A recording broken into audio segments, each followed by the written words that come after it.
ഇന്ന് നമ്മൾ ചായക്കൊരു കടി അതാണ് ഉണ്ടാക്കാൻ പോണത്.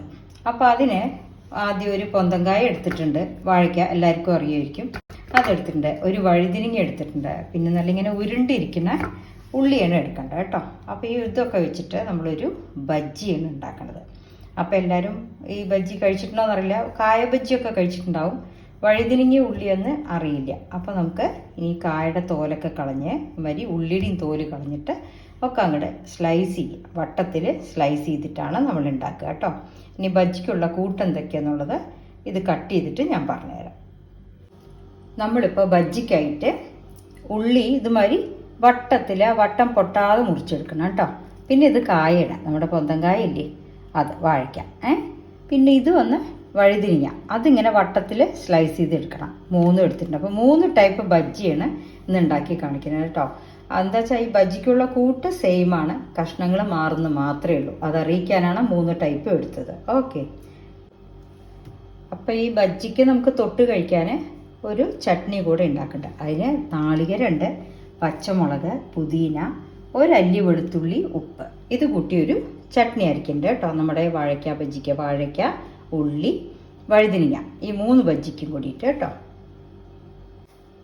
ഈ കൂട്ട് നമ്മൾ മിക്സിയിൽ എരിവ് അനുസരിച്ചിട്ട് മിക്സിയിൽ അധികം വെള്ളമില്ലാതെ അരച്ചെടുത്താൽ മതി. അത് അരച്ചെടുത്തിട്ട് ഇതിന് ശേഷം കാണിക്കുന്നതാണ് കേട്ടോ.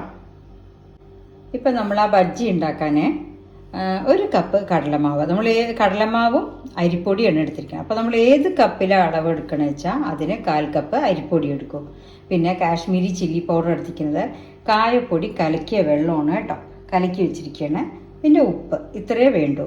പിന്നെ ഒരു ഐറ്റം ഉണ്ട്, അത് ഞാൻ ലാസ്റ്റേ പറഞ്ഞു തരുള്ളൂ. അപ്പോൾ ഈ ഐറ്റം നമ്മൾ റെഡിയാക്കി വെക്കുക കേട്ടോ. അപ്പോൾ നമ്മൾ പച്ചക്കറി റെഡിയാക്കി വെച്ചിട്ടുണ്ട്, ചട്നിക്കുള്ളത് റെഡിയാക്കി വെച്ചിട്ടുണ്ട്, ബജ്ജിക്കുള്ള മിക്സ് ഇനി അത് കലക്കാൻ പോണേ ഉള്ളൂ കേട്ടോ. 1 കപ്പ് മാവിന് 1/4 കപ്പ് അരിപ്പൊടി, പിന്നെ നമ്മുടെ എരിവ് അനുസരിച്ചിട്ട് കാശ്മീരി ചില്ലി പൗഡർ, കായം, ഉപ്പ്, അത് നമ്മുടെ ആവശ്യം അനുസരിച്ചിട്ട് കേട്ടോ. ടേസ്റ്റ് ചെയ്ത് ആഡ് ചെയ്താൽ മതി. ഇപ്പം നമ്മൾ 1 കപ്പ് മാവ് ഇടണ്ട കേട്ടോ. 1 കപ്പ് പറഞ്ഞാൽ ഏത് അളവ് എടുക്കണോ ആ കപ്പ്, അതാണ് ഉദ്ദേശിക്കുന്നത് കേട്ടോ. അപ്പം ഞാനൊരു പാത്രം മാവ് എടുത്തിട്ടുണ്ട്, അതിന് 1/4 കപ്പ് അരിപ്പൊടി എടുക്കുന്നുണ്ട്. ഏത് അളവ് എടുത്തുവെച്ചാൽ അതിന് 1/4 കപ്പ് അരിപ്പൊടി. പിന്നെ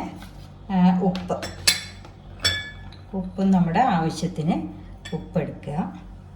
പിന്നെ കുറച്ച് കാശ്മീരി ചില്ലി പൗഡർ, അത് നമ്മുടെ എരിവനുസരിച്ചിട്ട് അത് ഇടുക. കായത്തിൻ്റെ വെള്ളം അത് നോക്കിയിട്ട് ഒഴിച്ചാൽ മതി കേട്ടോ. കായത്തിൻ്റെ വെള്ളം ഞാൻ കലക്കി ഒഴിച്ചിരിക്കുകയാണ്. അത് നോക്കിയ ശേഷം നമ്മൾ ടേസ്റ്റ് നോക്കിയിട്ട് വേണമെങ്കിൽ കുറച്ചുകൂടെ ആഡ് ചെയ്യാം. ഇത് നമ്മൾ സാധാരണ വെള്ളം ഒഴിച്ചിട്ട് അതിന് നല്ല ബജ്ജി പരുവത്തിൽ ഉണ്ടാക്കാനുള്ള ആ പരുവത്തിൽ ഇളക്കി എടുക്കണം, മിക്സ് ചെയ്തെടുക്കണം കേട്ടോ. ഞാൻ മിക്സ് ചെയ്തിട്ട് കാണിച്ചു തരാം ഏതാണെന്നുള്ളത്. ഇപ്പം നമ്മുടെ മാവ് ഈ പാകത്തിനാവും കേട്ടോ. കട്ടയെ കുറച്ചിട്ട് വെള്ളം ഒഴിച്ച് ഈ പാകത്തിനാവണം. ഇതാണ് നമ്മുടെ ബജ്ജിക്ക് എടുക്കാനുള്ള പാകം കേട്ടോ. അത് നമ്മൾ അരിപ്പൊടി ഇട്ട കാരണം ഒരു 5 മിനിറ്റ് അല്ലെങ്കിൽ ഒരു 2-3 മിനിറ്റ് വെച്ചാൽ അരിപ്പൊടി എപ്പോഴും ഈ മാവിനെ ടൈറ്റാക്കും. അതുകൊണ്ടാണ് നമ്മൾ ഈ സ്ട്രക്ചറിലാക്കിയാലും അരിപ്പൊടി ഇട്ട കാരണം കുറച്ച് കഴിയുമ്പോഴേക്കൊന്ന് ഇത്തിരി കട്ടിയാവും കേട്ടോ. ഇപ്പം നമ്മൾ അടുപ്പിൽ എണ്ണ ചൂടാകാൻ വെച്ചിട്ടുണ്ട്. ഇനി നമ്മൾ ലാസ്റ്റ് പറഞ്ഞ കൈക്കറിയ വേറൊന്നുമല്ല, കുറച്ച് ബേക്കിംഗ് സോഡ കേട്ടോ. അതായത് നമ്മൾ ഉണ്ടാക്കാൻ എണ്ണ വെച്ച ശേഷമേ ഇത് ഇടാവും. അതുകൊണ്ട് എണ്ണ കുടിക്കുകയൊന്നുമില്ല. ഇതാ ഇത്ര ഇട്ടിട്ടുള്ളൂ കണ്ടോ. ഇതൊന്നും കൂടെ ഒന്ന് പൊടിച്ചിട്ട് നമ്മുടെ ഈ മാവിൻ്റെ കൂടെ മിക്സ് ചെയ്യുക. മിക്സ് ചെയ്ത് ഒരു 2 മിനിറ്റ് കഴിഞ്ഞിട്ട് നമ്മൾ ഉണ്ടാക്കാൻ തുടങ്ങണം. കണ്ടോ, കുറച്ച് നമ്മൾ ഉപ്പൊക്കെ ഇടില്ലേ, അത്ര എണ്ണ, അത് ബേക്കിംഗ് സോഡ എണ്ണ ഇടണ്ട കേട്ടോ. നമ്മുടെ ആപ്പത്തിനൊക്കെ എടുക്കില്ലേ ആ സോഡ ഇട്ടിട്ടുണ്ട്. അത് സോഡ ഇട്ടിട്ട് ഒരു 2 മിനിറ്റ് കഴിഞ്ഞ ശേഷം ബജ്ജി ഉണ്ടാക്കാവും. അത് നല്ല ഫ്ലഫി ആയിട്ട് ആർക്കും ഉണ്ടാക്കാൻ പറ്റുന്നതാണ് കേട്ടോ. അപ്പോൾ കണ്ടു മാവ് കുറച്ച് ടൈറ്റ് ആയിട്ടുണ്ട്, കണ്ടില്ലേ. അതൊന്ന് 2 മിനിറ്റ് ഇളക്കി അതിന് ശേഷം നമ്മൾ ഉണ്ടാക്കുക. അപ്പം ഞാൻ എണ്ണ ചൂടാക്കാൻ വെച്ചിട്ടുണ്ട്, ഇനി അത് ഉണ്ടാക്കാനുള്ളതിൻ്റെ കാണിച്ചു തരാം കേട്ടോ. ഇപ്പം എണ്ണ കാഞ്ഞിട്ടുണ്ട്.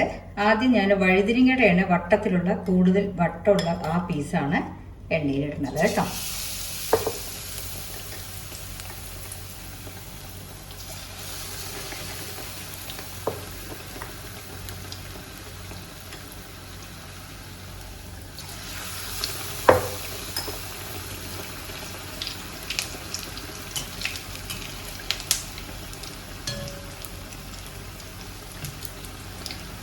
കണ്ടോ നന്നായിട്ട് പൊങ്ങി വരുന്നത് ബജ്ജി. നമ്മൾ ആദ്യം വഴുതിരിങ്ങയുടെ ബജ്ജിയാണ് ഇട്ടിരിക്കുന്നത്. അതിനുശേഷം നമ്മളിതുമാതിരി ഉള്ളിയും കായും ഒക്കെ ബജ്ജിമാതിരി ഉണ്ടാക്കി കഴിക്കുക. ഒന്ന് ചെറുതാക്കിയാൽ അത് ഇളം തീയിൽ ഉള്ളൊന്ന് വെന്തോട്ടെ കേട്ടോ. അത് കായ്ക്കായാലും ശരി ഉള്ളിക്കായാലും ശരി. ഒരു ചെറിയ പാട്ടേ വേണ്ടൂ. നമ്മൾ സാധാരണ കായ ബജ്ജിയൊക്കെ നീളത്തിലാണ് മുറിച്ചിട്ട് ഉണ്ടാക്കുക. ഇതിപ്പോൾ നമ്മൾ വട്ടത്തിൽ മുറിച്ചുണ്ടാക്കുമ്പോൾ അതിൽ കുറച്ച് നമുക്ക് വീട്ടിലാകുമ്പോൾ എണ്ണ അധികം ചിലവാകില്ല. പിന്നെ ഇങ്ങനെ ചെറുതാക്കിയിട്ട് ഉണ്ടാക്കിയെടുക്കാനും ഒരു ഭംഗി തന്നെ കേട്ടോ. ഇനി ഇത് ഉണ്ടാക്കിയെടുത്തിട്ട് കാണിച്ചു തരാം. ഇതിപ്പോൾ ആയിട്ടുണ്ട്, ഇനി അത് എടുക്കട്ടെ കേട്ടോ. അപ്പോൾ നമ്മുടെ വഴുതിരിങ്ങ ബജ്ജി റെഡി ആയിട്ടുണ്ട്. അപ്പോൾ വാഴയ്ക്ക കൊണ്ടുള്ള ബജ്ജി റെഡി ആയിട്ടുണ്ട്. ഇനി അടുത്തത് ഉള്ളി തന്നെ ഇടാവുന്നതാണ് കേട്ടോ. അപ്പോൾ ഇതായിട്ടുണ്ട്. കുറച്ച് നേരം നമ്മൾ ഗ്യാസിൽ ഇടണമെന്നേ ഉള്ളൂ, ആ വാഴയ്ക്കയുടെ ഉള്ളിൽ വെന്ത് കിട്ടാൻ വേണ്ടിയിട്ട്. അപ്പോൾ വാഴയ്ക്കയായി, വഴുതിരിങ്ങയായി. ഇനി ഉള്ളിയുടെ കാണിച്ചു തരാം കേട്ടോ. ഉള്ളി ബജ്ജി ഉണ്ടാക്കുന്നത്. ഉള്ളി മുറിക്കുമ്പോൾ ഈ വക്ക് പൊട്ടാതെ മുറിച്ചെടുക്കണം കേട്ടോ ഉള്ളി ബജ്ജിക്ക്.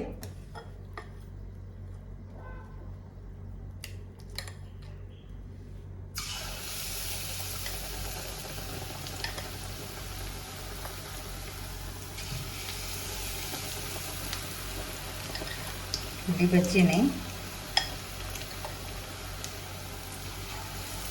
ഞാൻ ഈ ഫോർക്ക് കൊണ്ട് എടുത്തിരുന്ന കാരണം അതൊക്കെ ഒറ്റയാണ് എണ്ണയിൽ കുഴപ്പമില്ല. അപ്പോൾ ഉള്ളി ബജ്ജി റെഡിയായി. ഇനി ഇതായിട്ട് കാണിച്ചു തരാം കേട്ടോ.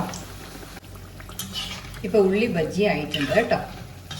ഇത് മൂന്നും കൂടെ ചട്നിയൊക്കെ അരച്ച് കാണിക്കാം കേട്ടോ. അപ്പം നമ്മുടെ 3 ബജ്ജിയും റെഡി ആയിട്ടുണ്ട്. വഴുതിനിങ്ങയുടെ, ഉള്ളിയുടെ, കായയുടെ. അത് നമുക്ക് സോസ് കൂട്ടിയിട്ടോ അല്ലെങ്കിൽ നമ്മുടെ പുതിന കൂട്ടിയ ചട്നി കൂട്ടിയിട്ടോ കഴിക്കാം കേട്ടോ. അപ്പോൾ എല്ലാവരും ഉണ്ടാക്കി നോക്കൂ. Okay, thank you.